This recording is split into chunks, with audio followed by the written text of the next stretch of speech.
Hello kitties, Radhe Radhe. Welcome back to the class. I am Kritika और आज हम इस वीडियो में देखेंगे क्लास 10th का चैप्टर नंबर 3, जिसका नाम है लीनियर इक्वेशन इन 2 वेरिएबल। हमने लीनियर इक्वेशन इन 1 वेरिएबल देखा था, है ना। जैसे हमने क्या देखा था, 1 वेरिएबल मतलब जिसमें सिर्फ एक ही वेरिएबल हो, जैसे 2x + 5 या कुछ भी, है ना, जिसमें सिर्फ एक ही वेरिएबल था। या हमने देखे थे ऐसे, तो एक ही टाइप ऑफ वेरिएबल था, है ना। मैंने आपको प्रीवियस चैप्टर में पॉलिनोमियल में पढ़ाया था कि एक ही टाइप ऑफ वेरिएबल होना चाहिए, है ना। इसमें हम पढ़ेंगे 2 वेरिएबल्स हो सकते हैं, ठीक है। जैसे फर्स्ट हम देखते हैं अपना स्टैंडर्ड फॉर्म। क्या होती है स्टैंडर्ड फॉर्म? स्टैंडर्ड फॉर्म होती तो ये है ax + by + c = 0। ये होती है हमारी स्टैंडर्ड फॉर्म। ऐसे हम किसी इक्वेशन को लिख सकते हैं, इक्वेशन इन 2 वेरिएबल। देखो इसमें 2 वेरिएबल है ना, एक x है और एक y है। a और b की जगह हम कोई भी नंबर लिख सकते हैं, बस इसी की बात हुई है। पर अगर यहाँ पे बोला है पेयर ऑफ लीनियर इक्वेशन, मतलब लीनियर इक्वेशन को पेयर में अगर हम लें तो क्या होगा। पेयर में मतलब हमें 2 लीनियर इक्वेशन लेनी है। जैसे फर्स्ट हमने ले ली a1, अब 2 लेनी है, हमें कैसे पता चलेगा? एक को 1 दे देते हैं नाम और एक को 2। तो a1x b1y + c1 = 0, a2x + b2y + c2 = 0। तो ये हमारी 2 इक्वेशंस हो गई, ठीक है। जैसे मैंने एग्जांपल के लिए 2 इक्वेशंस लिख के भी दिखाई है। क्या है? जैसे 3x 4y 6। तो a1 हो गया हमारा इसमें 3, b1 क्या हो गया 4 और c1 क्या हो गया 6, क्योंकि x के साथ जो लिखा है वो a1 है, तो ये a1 हुआ ना हमारा। सेम ऐसे ही देखो a2 b2 और c2, मतलब जो दूसरे में x के साथ लिखा है वो a2, y के साथ b2 और नेक्स्ट c2। तो ये थे हमारे example linear equation in 2 variable के। अब देखते हैं सॉल्यूशंस। जो हम इसके सॉल्यूशन निकालेंगे ना लीनियर इक्वेशंस के, वो कैसे निकलेंगे। 3 टाइप्स ऑफ सॉल्यूशन होते हैं। फर्स्ट होता है ग्राफिकल मेथड, ग्राफ पे रिप्रेजेंट करना और ग्राफ से सॉल्यूशंस निकालना। दूसरा होता है सब्स्टिट्यूशन मेथड। सब्स्टिट्यूशन मेथड में हम देखेंगे और फिर एलिमिनेशन मेथड देखेंगे। ये एक तरह से मैं बोलूँगी बहुत इंपॉर्टेंट है, क्योंकि पूरी लाइफ एक तरह से, मतलब जब तक हम पढ़ाई करते हैं मैथ्स की तब तक काम आता है। जैसे 12th तक ये काम आएगा, और उसके आगे भी हम जब बेसिक कोई भी मैथ्स करेंगे या बेसिक क्वेश्चंस करेंगे तो एलिमिनेशन मेथड उसमें यूज़ होगा ही होगा। तो इसलिए ये इम्पॉर्टेंट है। बाकी ये दोनों मेथड फिर भी हमारी क्लास 10th के लिए तो इम्पॉर्टेंट है ही, तो हम पढ़ते हैं। हम स्टार्ट करते हैं ग्राफिकल मेथड से, फिर इसके क्वेश्चंस करवाऊंगी वही सेम एज इट इज़। फिर मैं सब्स्टिट्यूशन मेथड करा के उसके questions and then elimination method करवा के फिर उसके क्वेश्चंस। सबसे पहले देखते हैं ग्राफिकल मेथड। ग्राफिकल मेथड क्या बोलता है? ग्राफिकल मेथड में है हमारा 2 इक्वेशन लिखी है, a1x b1y + c1 = 0, a2x + b2y + c2 = 0, है ना। 2 इक्वेशंस दे रखी हैं। इसमें ये 3 कंडीशन होती है, पहली ये वाली, दूसरी ये वाली एंड तीसरी ये वाली। अगर इन 3 इक्वेशंस में से जो भी फॉलो कर रहा है उसके अकॉर्डिंग हम सॉल्यूशन और ग्राफिकल रिप्रेजेंटेशन करते हैं। देखो फर्स्ट क्या कंडीशन है कि इसका a1/a2 अगर हम रेशियो निकालें और b1/b2 अगर ये दोनों अनइक्वल आ गए, बिल्कुल भी इक्वल नहीं है, तो वो हमारी ग्राफ में कैसे बनेगी? लाइंस, इंटरसेक्टिंग लाइंस बनेंगी। इंटरसेक्टिंग लाइंस कैसी होती हैं? ऐसे, जो एक दूसरे को कट करती हैं, है ना। तो वैसी लाइन बनेंगी हम जब ग्राफ पर बनाएंगे। और सॉल्यूशन इसके कितने निकलेंगे, मतलब कितनी x की वैल्यूज़ निकल पाएगी? ओनली 1 सॉल्यूशन निकलेगा, ठीक है। नेक्स्ट देखते हैं हम, अगर हमारी ये तीनों इक्वल है, a1/a2 b1/b2 और c1/c2, अगर हमारी ये तीनों इक्वल है तो हम इसको बोलेंगे कोइंसिडेंट लाइंस। कोइंसिडेंट लाइंस कौन सी होती हैं? एक के ऊपर ही जब सारे पॉइंट्स होते हैं तो वो होता है ना कोइंसिडेंट्स। तो ये हो गया कोइंसिडेंट लाइंस हो गई जब तीनों ही इक्वल आए रेशो, और इसके हम निकालेंगे मैनी सॉल्यूशंस, मतलब इसके बहुत सारे सॉल्यूशंस निकल सकते हैं। Third one is a1/a2 b1/b2 and c1/c2। जब हम तीनों की रेशो देखेंगे तो स्टार्टिंग की 2 इक्वल होंगी बट लास्ट की बिल्कुल भी इक्वल नहीं होगी, तो उसको हम बोलेंगे पैरेलल लाइंस। पैरेलल लाइंस कैसी होती हैं? ऐसे, जो कभी नहीं मिलती। अब जब मिलेंगी नहीं तो x की एक कॉमन वैल्यू निकल के आएगी कैसे? नहीं आएगी ना, तो इसलिए इसको हम बोलते हैं नो सॉल्यूशन, इसका कोई भी सॉल्यूशन नहीं होगा। अब एग्जांपल लिया है मैंने, x + 3y = 6, 2x - 3y = 12। तो बात तो वही है, ये a है, ये ax by c और a2 b2 c2। तो ये 3 चीज़ें दे रखी हैं। चाहे हम इसको इधर ले आएँ -6 करके, ऐसे बना लें रेशो, है ना, कि इधर ले आएँ इसको। तो अगर हम देखें, इसको कंपेयर करें, a1 की वैल्यू क्या आएगी? a1 हमारा x के साथ जो लिखा होता है ना, कुछ नहीं है तो 1, ठीक। और b1 क्या है? 3 और c1 क्या है हमारा? 6। हम इसको इधर लिखा होगा तो भी हम वही मानेंगे और इधर लिखा होगा तो भी। बट हाँ, अगर एक यहाँ है एक यहाँ है तो हमें सेम बनाना होगा, ऊपर नीचे ये दोनों दिखनी सेम चाहिए। A2 क्या हो गया 2, B2 क्या हो गया -3, साइन ज़रूर देखने हैं हमको, C2 क्या हो गया 12। अब इसकी रेशियो निकालते हैं, ठीक है। देखो A1/A2 निकाला तो क्या आया 1/2। फिर हम देखते हैं 3/-3, इसको कैंसिल आउट करेंगे तो क्या आएगा 1/-1, मतलब एक तरह से आ जाएगा 1/2 इज इक्वल टू -1। क्या ये इक्वल है? नहीं है। और जब ये दोनों इक्वल नहीं है, मतलब स्टार्टिंग की दो इक्वल नहीं है, हम तीसरी देखेंगे नहीं। हमें पता है कंडीशन की जब स्टार्टिंग की दोनों इक्वल नहीं होती तो वो क्या होती है, इंटरसेक्टिंग लाइंस, और वन सॉल्यूशन उसका निकलता है।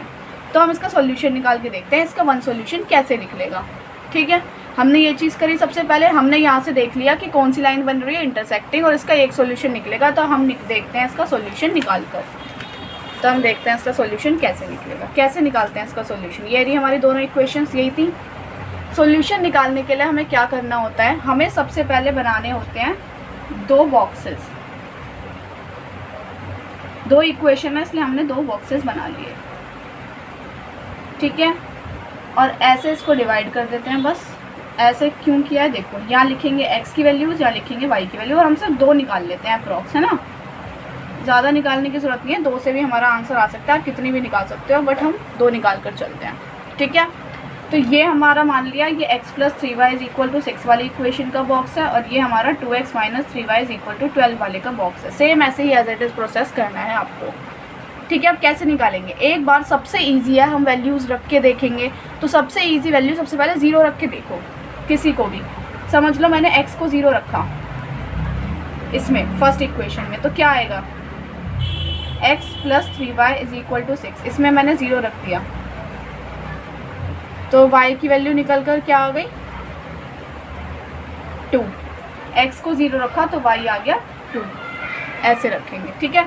एक वैल्यू और रख के देख लो, इस बार y को 0 रख के देख लो। y को 0 रखा तो x की वैल्यू क्या आएगी देखो, x + 3y को 0, तो x = 6, क्योंकि ये तो पूरा 0 ही हो गया। x की वैल्यू आ गई 6, y को 0 रखने पे x की वैल्यू आ गई 6। क्लियर है। अब हम इसका निकालेंगे इसमें हमने 2x - 3y = 12, इसमें हमने x को 0 रखा तो क्या आएगा देखो, ये तो पूरा 0 हो गया, सिर्फ ये बचा, मतलब y = 12/3 माइनस का, और ये क्या आ गया 4, तो y की वैल्यू क्या आ गई -4। अपॉन में तो रहता नहीं, ऊपर चला जाता है माइनस, मतलब जब x 0 रखा था y की वैल्यू -4 आई। अब हम क्या करेंगे, y को 0 रख देंगे, रखो 2x - 3 0 = 12, ये तो पूरा 0 ही हो गया, क्या बचा 2x = 12, x = 12/2 मतलब 6, y 0 रखा तो x हमें मिला 6। इतना सिंपल, क्लियर है। फर्स्ट स्टेप क्या था, हमने ये देखा कि कौन सी लाइन बनेगी, इंटरसेक्टिंग, पैरेलल या कोइंसिडेंट। हमने देखा इंटरसेक्टिंग लाइंस बन रही हैं, उसका एक सॉल्यूशन होता है। तो अब हम सॉल्यूशन निकालेंगे। तो सॉल्यूशन निकालने के लिए सबसे पहले हमने दो इक्वेशंस के अलग अलग बॉक्सेस बना लिए, x y रख के। एक बार 0, इसको कुछ भी रख सकते हैं, x को 1 रख लो, 2 रख लो, 3 रख लो। पॉइंट में अवॉइड करेंगे आंसर, ऐसी कोई वैल्यू ना रखें जिससे पॉइंट में आंसर आ जाए, फिर दिक्कत होती है और प्लॉट करने में ग्राफ पे, और बहुत सारे हो जाते हैं ना। तो इसलिए हम सिंपल एक होल नंबर डिजिट रख देंगे, जिससे कि हमें कोई ग्राफ में प्लॉट करने पर दिक्कत ना हो, आप लोग कंफ्यूज ना हो। तो हमने ऐसी वैल्यूज़ रख ली जो कि या तो प्रॉपर कट जाए। जैसे अगर मैं यहाँ पे 3 रख लेती तो ये उधर जाके 3 माइनस हो जाता, बचता 3, और फिर ये 3 डिवाइड हो जाता, 1 आता, तो उससे भी हो जाता। हम कुछ भी ऐसा रख सकते हैं जिससे हमारी डेसिमल वाली वैल्यू ना बने और बाकी ईजिली कुछ बन जाए। अब बनाएंगे ग्राफ। इतना करने के बाद जब हमने इक्वेशंस निकाल लिए, अब हम बनाएंगे ग्राफ। हमें पता है ये होता है x, ये होता है हमारा, इसे और बड़ा कर लो। जब आप ग्राफ पे बनाओगे ना तो बिल्कुल एक सही सॉल्यूशन निकल कर आएगा आपका, ठीक है। तो आप सब लोग, मैं यहाँ पे ड्रॉ कर रही हूँ, आप लोग ग्राफ पे ज़रूर ड्रॉ करना। इतना तो हमने ये पढ़ा ही था अपने पॉलिनोमियल में भी, है ना। अब प्लॉट करते हैं। हमें पता है ये तो होता है 0 ओरिजिन, 1 हो गया, 2 हो गया, 3 हो गया, 4 हो गया,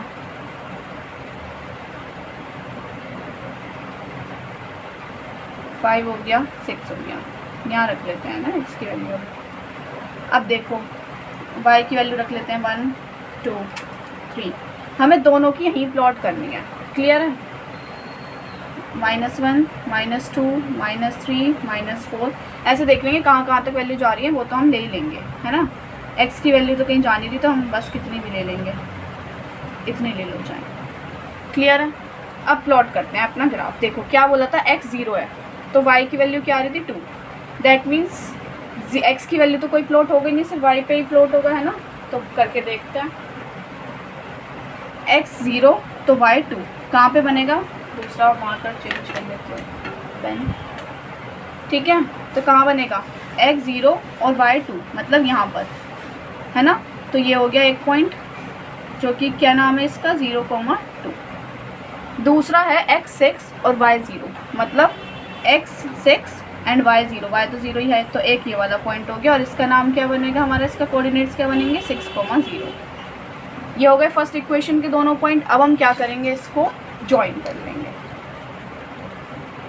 ज्वाइन कर लो इसको भी ऐसे मार्क कर दो अच्छे से, जो आपको क्लियरली दिख जाए। अब ये हो गए फर्स्ट इक्वेशंस के पॉइंट, तो हम इसे कर लेंगे ज्वाइन, ठीक है।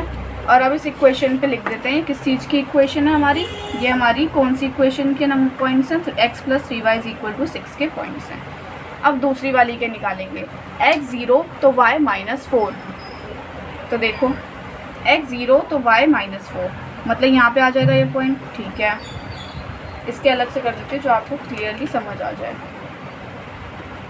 ठीक है। नेक्स्ट क्या है, x 6 तो y 0, x 6 तो y 0 मतलब ये यहाँ पे आ गया पॉइंट, है ना। x 6 and y 0 same point हो गया यहाँ पे, x 6 और y 0, और यहाँ पे ये पॉइंट था हमारा 0,-4। अब हम इन दोनों पॉइंट्स को कंबाइन कर लेंगे, तभी तो इंटरसेक्टिंग है। देखो कट कर रही है ना आपस में, देखो कट कर रही है ना आपस में, हो गया ना प्रूफ किया, इंटरसेक्टिंग लाइंस थी। और ये किसकी इक्वेशन है, 2x - 3y = 12 की। क्लियर है, बस ये हो गया हमारा इंटरसेक्टिंग पॉइंट। एक सॉल्यूशन मतलब एक ही वैल्यू आ रही होगी, जो कि ये है, जो भी होगी ना जहाँ पे ये कट कर रही है, जहाँ पे ये इंटरसेक्ट हो रही है, बस वही वैल्यूज़ हैं हमारी। तो वैल्यू क्या हो गई हमारी, x की वैल्यू हो गई, कहाँ पे कट कर रही है, 6,0 पे, तो x की वैल्यू 6 होगी और y की वैल्यू होगी हमारी 0, और यही एक सॉल्यूशन हो गया। बस एक ही वैल्यू निकल कर आई ना, देखो x की, और तो कोई निकल के नहीं आई। और इंटरसेक्टिंग में क्या था, ओनली वन सॉल्यूशन। क्लियर है, तो ये था हमारा ग्राफ पे बिल्कुल प्लॉट करने का तरीका, ग्राफिकल रिप्रेजेंटेशन से हम कैसे सॉल्यूशंस निकालेंगे और कैसे सॉल्व करेंगे। क्लियर है, एक दो बार इस वीडियो को देखना, बहुत इंपॉर्टेंट है। ऐसे हम फिर इसके ऊपर हम एक्सरसाइज के क्वेश्चंस करवाऊंगी इसके, ठीक है, फिर उससे और क्लियर हो जाएगा। एक बार वीडियो रिपीट कर करके देखना, उससे क्लियर हो जाएगा। फिर उसके बाद सेल्फ ग्राफ प्लॉट करके देखना, नेक्स्ट एक्सरसाइज हमें करवाऊंगी तो उसकी प्रैक्टिस करके देखना, क्लियर हो जाएगा। कोई डाउट हो तो मुझे कमेंट सेक्शन में बताना। और आज की वीडियो समझ आई हो तो प्लीज़ लाइक कीजिए, कमेंट कीजिए, सब्सक्राइब कीजिए, अपने क्लासमेट्स के साथ शेयर कीजिए, और ऐसे मेरे साथ पढ़ते रहिए, मुस्कुराते रहिए, मम्मी पापा से प्यार करते रहिए, और हमेशा खुश रहिए। मिलते हैं नेक्स्ट वीडियो में। राधे राधे।